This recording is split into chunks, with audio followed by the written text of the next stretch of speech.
Igreja, me ajude a louvar o Senhor. O hino é Quero que Valorize. Glória a Deus. Todos que sabem podem cantar este hino. Este hino vai falar ao seu coração esta tarde. Aleluia. Quero que valorize. Glória a Deus. Aleluia.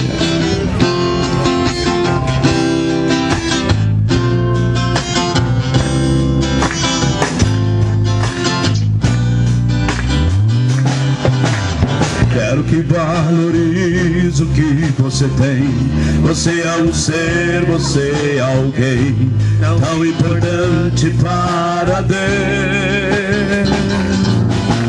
Nada de ficar sofrendo angústia e dor nesse seu complexo inferior, dizendo às vezes que não é ninguém. Eu venho falar do valor que você tem. Eu venho falar do valor que você tem.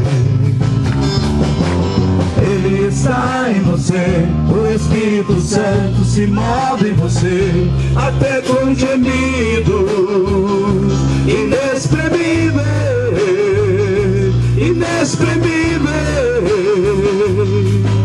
Daí você pode então perceber que pra Ele há algo importante em você. Por isso levante e cante, exalte ao Senhor. Você tem valor, o Espírito Santo se move em você. Você tem o valor, o Espírito Santo se move em você. Quero que valorize o que você tem. Você é um ser, você é alguém tão importante para Deus. Nada de ficar sofrendo angústia e dor nesse seu complexo inferior, dizendo às vezes que não é ninguém.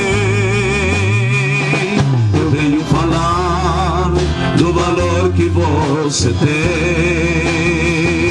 Eu venho falar do valor que você tem. Ele está em você, o Espírito Santo se move em você, até com gemidos inexprimíveis, inexprimíveis. Aí você pode então perceber que pra Ele há algo importante em você. Por isso levante e cante, exalte ao Senhor. Você tem o valor, o Espírito Santo se move em você. Você tem o valor, o Espírito Santo se move em você.